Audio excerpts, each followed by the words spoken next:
I've got a bit of a rant coming, I'll be honest with you.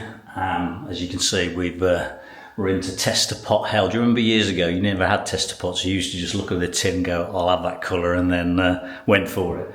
It's a small industry now actually selling tester pots, so we've gone through the mill. Looks like we're going to go for a Dulux denim drift and a taupe, I think it is, we've chosen. So that's what we're going to go for.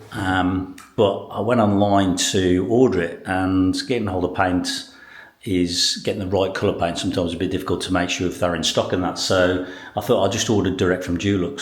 So we needed 5 litres of the denim drift and 10 litres, 2 5-litre tins of the taupe, I calculated.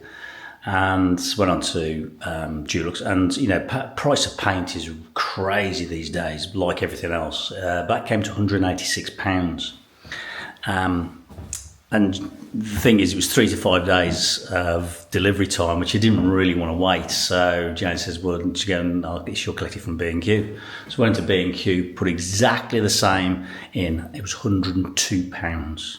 How can Dulux justify another almost double, another £80, £84, I think, difference in price for their product, for the same product? That's criminal. I don't know how Dulux can do that and be happy to sell that to people. That's just crazy off their side. So just to prove you've got to shop round as well these days.